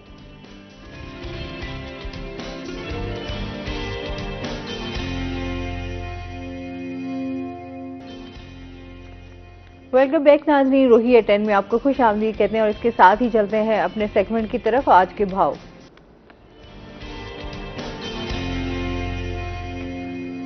शकील सुल्तान हमारे साथ मौजूद हैं। शकील से जानते हैं आज मार्केट में सब्जियों फलों के क्या रेट्स हैं। जी, बात करें मुल्तान शहर की सब्जी और फलों की मार्केट में आज की ताज़ा सूरत हाल की, तो गुज़िश्ता 2 दिनों से सब्जी और फलों की कीमतों में कुछ ज़्यादा उतार चढ़ाव नहीं देखा जा रहा। अलबत्ता जो गुज़िश्ता 2 हफ्तों में कीमतों में इजाफा हुआ था वो वहीं बरकरार है। सब्जियों में पहले बात करें, अदरक फ़ी किलो के हिसाब से 1000 रुपये, लहसुन फ़ी किलो 300 रुपये, लीमू क्वालिटी के हिसाब से देसी लीमू दस्तयाब है कम से कम 120 और ज़्यादा से ज़्यादा जो है 240 रुपये फ़ी किलो तक फ़रोख्त हो रहे हैं। इसी तरह मटर 400 रुपये फ़ी किलो और मौसमी सब्ज़ी टिंडा 200 रुपये फ़ी किलो, जबकि दीगर मौसमी सब्जियों में भिंडी, अरवी और तोरी 120 रुपये फ़ी किलो के हिसाब से आम मार्केट में दस्तयाब हैं। इसी तरह बात करें प्याज, हरी मिर्च और टमाटर की, प्याज तो सस्ते दामों दस्तयाब है, 60 रुपये फ़ी किलो कीमत है, जबकि हरी मिर्च 120 में और टमाटर जो है वो 160 रुपये फ़ी किलो की सतह तक पहुंचा हुआ है। इसी तरह अगर आप देखें फलों की तरफ, अफगानिस्तान सुंदर खानी अंगूर 400 रुपये फ़ी किलो में, अनार अपनी मुख्तलिफ अक़साम के हवाले से 320 से 400 रुपये फ़ी किलो तक, सेब अपनी क्वालिटी के हवाले से कम 120 और ज़्यादा से ज़्यादा 200 रुपये फ़ी किलो तक फ़रोख्त हो रहे हैं। आम की बात की जाए, मुख्तलिफ अक़साम के आम के दाम भी मुख्तलिफ हैं, जिसमें मौसमी चौंसा 300 रुपये फ़ी किलो तक पहुँच गया है और कुछ नायाब भी है। इसमें सफ़ेद चौंसा 160 में, जबकि काला चौंसा और दीगर जो देसी आम हैं वो 80 से 120 रुपये फ़ी किलो के हिसाब से मार्केट में फ़रोख्त हो रहे हैं। मीठा 80 रुपये फ़ी किलो में फ़रोख्त हो रहा है, जबकि इन दिनों फलों में खजूर जो है वो सबसे ज़्यादा महंगे दामों फ़रोख्त हो रही है, 600 रुपये फ़ी किलो तक आम मार्केट में दस्तयाब है। फल जो है वो बदस्तूर महंगे दामों फ़रोख्त हो रहे हैं, क्वालिटी के हिसाब से कीमतें भी मुख्तलिफ देखने को मिलती हैं। सब्जियों की कीमतों में उतार चढ़ाव का सिलसिला तो जारी रहता है, लेकिन रोज़मर्रा के इस्तेमाल की सब्जियों में प्याज के अलावा दीगर सब्जियाँ जो हैं वो महंगी ही दिखाई देती हैं। जी,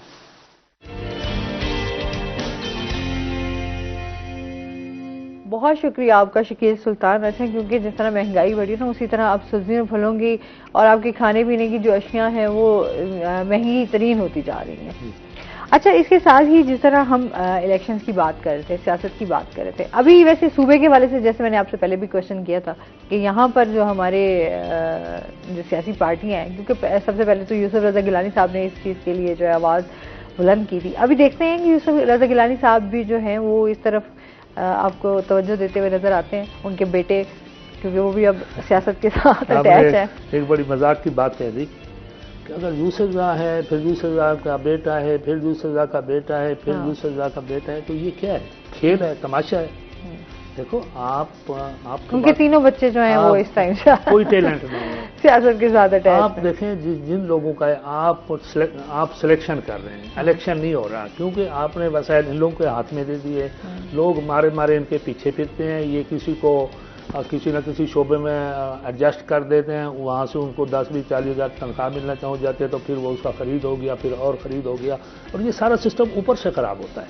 यूसुफ रज़ा गिलानी साहब इतने दफ़ा आए तो मेरे ख्याल यूसुफ रज़ा गिलानी के अलावा तो किसी गिलानी का नाम नहीं है, तो इतने सारे गिलानी रहते हैं। अच्छा, डेहड़ साहब बड़े एक्टिव नजर आए ना डेहड़ साहब के बारे में क्या कहेंगे? डेहड़ साहब एक्टिव जरूर हैं, लेकिन वो अब डीआर हूँ और दूसरे हूँ और तीसरे हूँ, यहाँ पर जो सियासत है आपकी 2 बंदों के हाथ में है, एक यूसुफ रज़ा गिलानी, एक शाह महमूद कुरैशी के हाथ में है।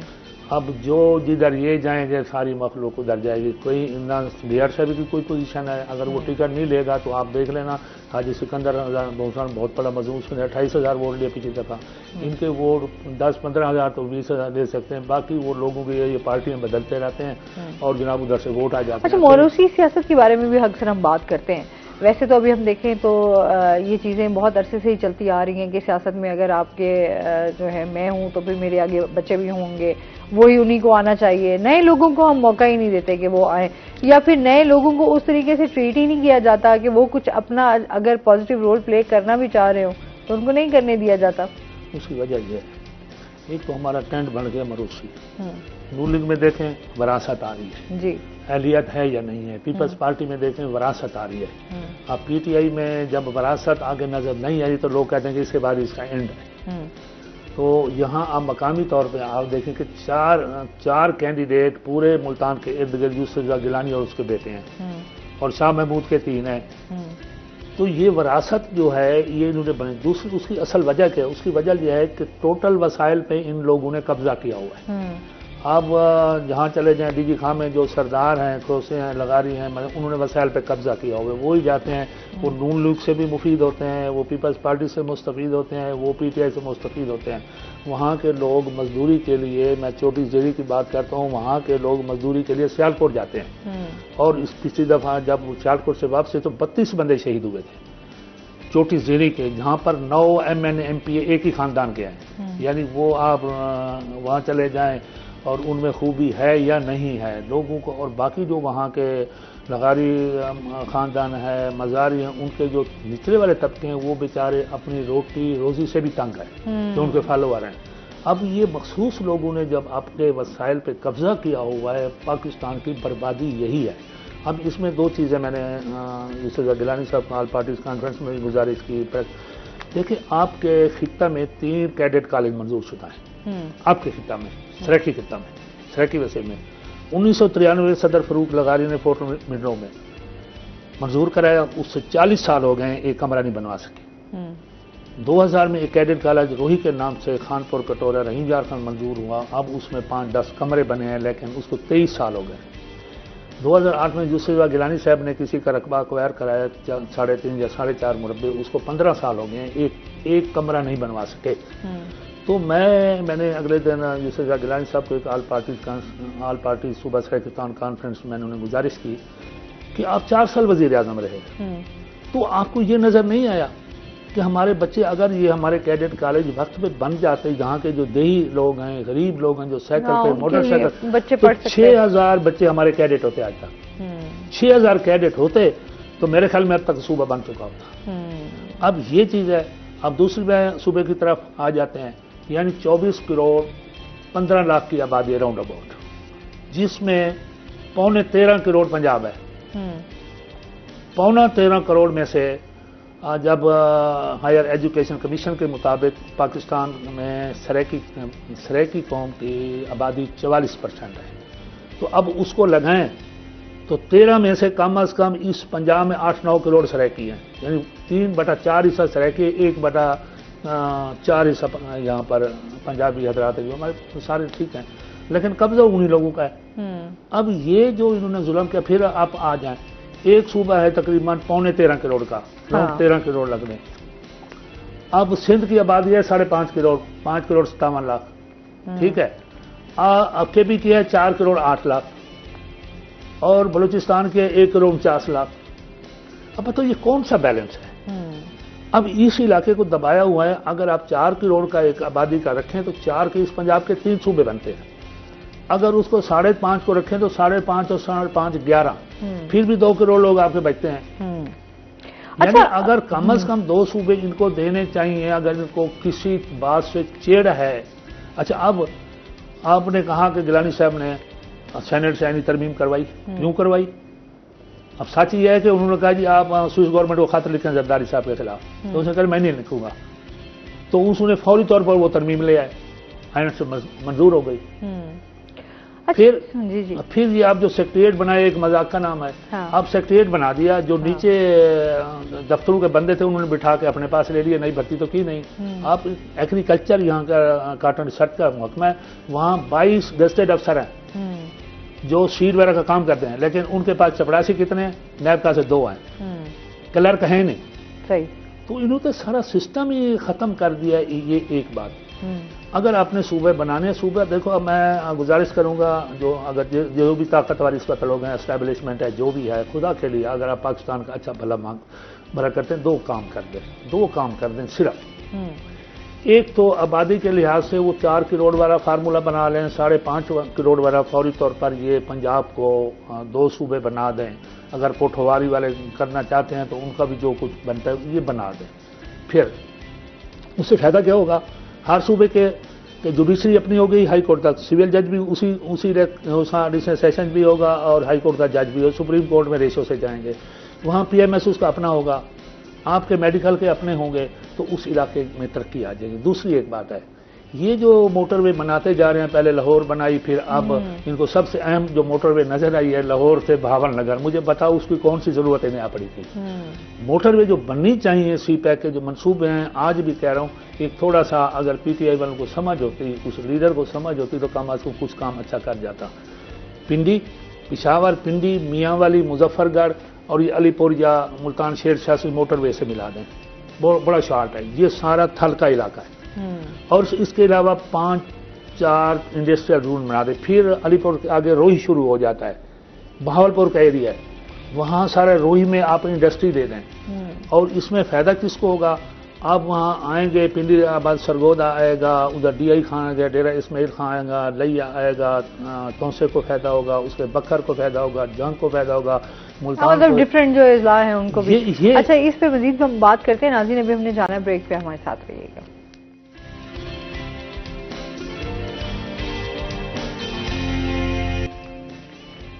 वेलकम बैक नाज़रीन, रोही एटन में आपको खुश आमदीद कहते हैं। अच्छा, आपसे ये भी जानना चाहूँगी, अभी जिस तरह हम देखते हैं स्ट्राइकी पार्टीज जो हैं वो काफ़ी सारी बनी हुई हैं, सब अपना अपना मंशूर लेकर चल रहे हैं। अब क्योंकि जाहिर सी बात है सूबा सबको चाहिए और मेरे ख्याल में ये सबका ही इस टाइम हम फर्स्ट प्रायोरिटी भी है, तो आप स्ट्राइकी पार्टियों में क्यों नहीं, एक पार्टी क्यों नहीं है कि डिफरेंट डिफरेंट पार्टीज क्यों हैं? देखो मैडम, सराकी की गाल करें तो थोड़ी सराकी कर दूँ, मेरे ख्याल कोई मसला क्या नहीं। जितने असा कट्ठे हूँ आल पार्टी कॉन्फ्रेंस असा सारे लोग कट्ठे बैठे से, यानी जितने ज़हूर दरीजा साहब, पाकिस्तान सराकी पार्टी, फराज नूरदी, SDP, असा सारे बाकी भी सारे सराकी तहरीक वाले कट्ठे से। हाँ, देखो 100 पहले 1 करोड़ 23 लाख है, 1 करोड़ 49 लाख बलोचिस्तान की आबादी, उत्थे 10 पार्टियां सारी। अगर 44% आबादी का बना के नहीं दी तो इवेले सराकी कौम की जी आबादी क्या मेरे कितने वसायल हैं कि मैं लोगों नाल इन टच थी सका। कहीं बई पार्टी का कोई हो जाए क्या नहीं, या तो साडा कोई एडा मुनज़म तरीका होवे, जेड़े सारे खांदे पींदे लोग हैं, जिवें गिलानी साहब है, कुरैशी साहब है, वो तो जनूबी पंजाब आते हैं, यानी वो तो लाहौर नाल जुड़े हुए हैं, एक PTI नाल जुड़े है, एक पीपल्स पार्टी, वो गाल नहीं करते। सारे को इतने वसायल नहीं, अगर सारिया 10 पार्टियां भी होवन सराकी, असा एक बजे मुखालफत ना करो, तो जुड़न वास्ते लोगों को अवेयरनेस देने वास्ते सारे अस देहात फिरते हैं, लोगों के कुलखानियाँ, शादियाँ, लोगों के छोटे छोटे प्रोग्राम करने हैं। और साकू अगर सारा तकरीबन जो है ना 24 के कम अज कम 9 to 10 करोड़ बंदा सराकी है। और ये असा बाहर की गल नहीं, सिंध वाले खुशहाल हैं क्योंकि जेडे सिंध के सराकी बैठे वो सिंधी बना खड़े, उनका रोजगार मिलता पे। जो पंजाब वो मजलूम है, जो KPK डू सारे जिले टांक डेरा वो मजलूम है क्योंकि उत्थे वो KPK वालों के जुलम करें पे, ये पंजाब साढ़े उत्ते जुलम करें पे। सारे वसैल के नाल बाकी भी जो लोग हैं वो सारे वसैल, सारी इंडस्ट्री और सारे टोटल जरा इतों कहते साकू अगर 10 पार्टियां भी होवन और असा कहीं तो आपस सारी कोई टसलबाजी क्या नहीं, कोई मुखालफत क्या नहीं, लेकिन मेरे को कितना वसायल हैं सारे को तो लोग चंदा देने वास्ते तैयार नहीं। असा अपने वसायल से टुरते हैं, जितने भी ऐसा बने मैं भी टुरदा, बे भी दोस्त टुरते हैं और कोई अरने कह नहीं। इस वास्ते एक कोई इशू कह नहीं कि कट्ठियां कहने, अस सारे कट्ठे हैं। अज सूबे की गाल करें अस सारे कट्ठे हो। और पिछली दफा मैं इलेक्शन लड़ा, मेरा बेटा इलेक्शन लड़े, मैं भी दोस्त सारे, तो सारे पार्टियां सपोर्ट करें पिया। ये गाल बिल्कुल ही गलत आदमी ये सारे जो मुखालिफ हैं या हूँ जो बहालपुर सूबे की गाल करें वो भी दरअसल लाहौर के बंदे हूँ तो लाहौर हाई कोर्ट परसों वाले जो उन्हें थी उन्हें सराकी सूबे की गाल की है सारे बहालपुर वाला भी। बहावलपुर हाई कोर्ट के सराकी सूबे की गाल उन्हें बहालपुर सूबे की गाल नहीं की क्योंकि उन्हें पता लगे जो लाहौर की जो साजिश थी है ताकि यह सूबा ना बने अस लाहौर बहावलपुर वाले को अलहदा करूँ, मुल्तान वाले को अलहदा करूँ। हालांकि असा कोई बहावलपुर वाले भी कोई अलहदा नहीं। मेरी पार्टी का जनरल सैकटरी बहावलपुर का है, मेरी पार्टी का वाइस चेयरमैन बहावलपुर का है, मेरी पार्टी के जो डिवीजनल सदर हैं बहावलपुर रहीम यार खां और बहावल नगर ये इलाके के सारे मेन अहदेदार हैं। आज दुनिया 30 साल तो आते सराकी पार्टी है। जेडे लोग तख्त लाहौर के पेई हैं या जो उत्थे तारिक बशीर चीमा बैठे पंजाबी कल्चर जड़ा है वो उन्होंने वरगला के उन्होंने बंदा को वाल कुछ लोग यही हैं जे लालच करें खुद गर्ज हैं बेसा उन्होंने पार्टियां नाल वेसूं सारे छोटे मोटे मसले हल थी सन छोटा जो भी होती छोटे कोई काउंसलर का उम्मीदवार है, कोई नाजिम का है, कोई MP। वैसे तो ओवरऑल जिवें हुण तुसां आदे पियो कि भी मैं बहुत सारे जायगर लोगों को वरना आंदे एक आवाम की आवाज़ बन के गल करनी होंदी है। क्या अमूमन दे दो कि लोगों ने इन टाइम मसाइल हैं जिन्हों को हल नहीं किया वेंदा पिया? देखो मसाइल तो आ गया ना, पहला गाल है बेरोजगारी की, सारे को बेरोजगारी है, सारे को सरकारी मुलाजमत जी 100 to 70% कि जो सरकारी छोटे मुलाजिम है सारे लाहौर गुजरात क्योंकि वो भर्ती उन्हें लाहौर वाले ने करना वो बैठे सारे जड़ा उत्ते तबका है जो 17वें 18वें 19वें दे वो तकरीबन 90-95% उहे लोग सारे को लाए बैठे बार सारी जी इंडस्ट्री है उन्होंने चाह के पहले 70% इंडस्ट्री कराची दी ने उनके बाद हूँ सियालकोट गुजरात गोजरावाला फैसलाबाद लाहौर शेखपुर तक इंडस्ट्री है उकाड़ा क्रॉस करो एक रोड के 150 कारखाने थोड़े पूरे मुल्तान 150 कारखाना नहीं थोड़े पूरे भावलपुर 150 कारखाने नहीं रीजी खाए 100 कारखाना नहीं यानी सरगोदायती कारखाने कोई नहीं चीदा है तो जिथे भी पे अगर कोई इंडस्ट्री लग भी गई है तो उन्हें लाहौर वाले ने उनको टैक्सेशन या उन्होंने जो अफसर ने उनको परेशान किए हैं और उत्थे जो इंडस्ट्री लगी वो फैसिलिटेट किए ये वास्ते एक ऐसा उन्होंने सिस्टम बना दी थे जरा खास तौर पर जाग पंजाबी जाग का नारा लगे तो वो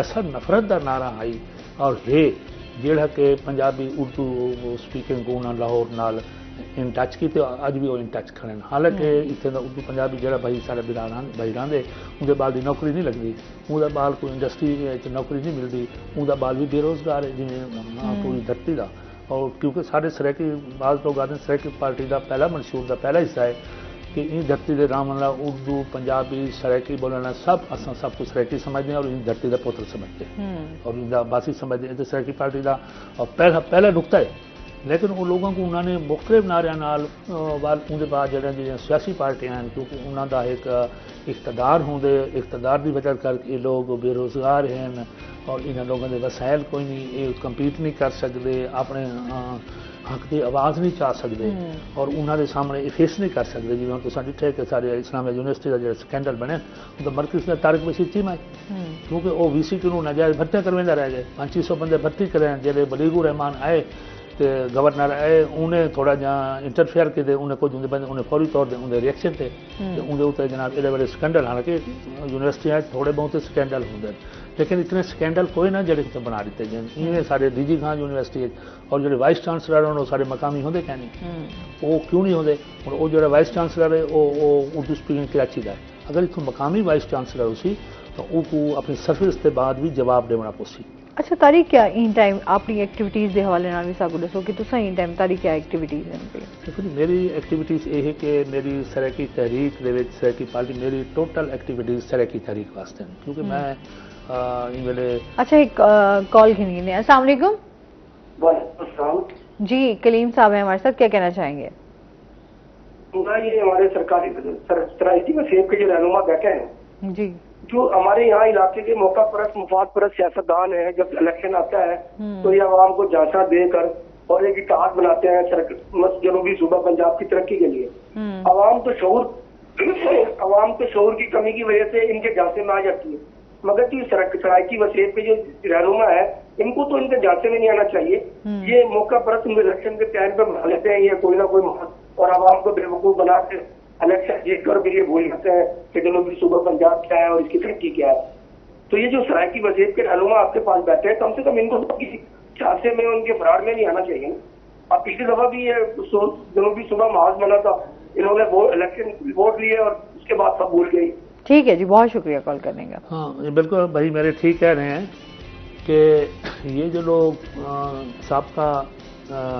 जनूबी पंजाब सूबा महाज बना था तो मैंने इन्हें अपने घर बुलाया था तो सारे दोस्तों को कुछ दोस्तों की वसात तो मेरे पास सिर्फ एक MNA कैंडिडेट तशरीफ लाया था वो था चौधरी ताहिर इकबाल बिहारी से सही तो जब वो मिलने वाले भी थे वो भी नहीं आए तो मैंने उनसे पूछा हमने कहा कि भाई आप सरायकी तारीख उसने बाबा मैं को तो कोई नहीं पता सरायकी मैंने नहीं पता सरायकी तारीख का असी तो जाना है PTI जो ये जनूबी पंजाब वाले थे ये सारे PTI में जाना चाहते थे इन्होंने एक पखंड बनाया फिर हमारा सादा लो जो सरायकी है वो इनके चक्कर में आ जाता है फिर उसके छोटे मोटे काम काज भी होते हैं गुर्बत भी होती है बेरोजगारी भी होती है तो वो इनके चक्कर में आ जाते हैं फिर इन्होंने अभी उस दिन सजाद बुखारी साहब ने खबर वाले ने लिखा है कि ये हर इलेक्शन के जब मिड पे जाते हैं तो फिर ये तैयारी करते हैं कि हमने अगली जमात में जाना है दूसरी में जाना है ताकि हम इक़्तिदार पे आ जाएं तो भाई ये आपका और हमारा मसला मुश्तरका है इस धरती का मुश्तरका मसला है मैंने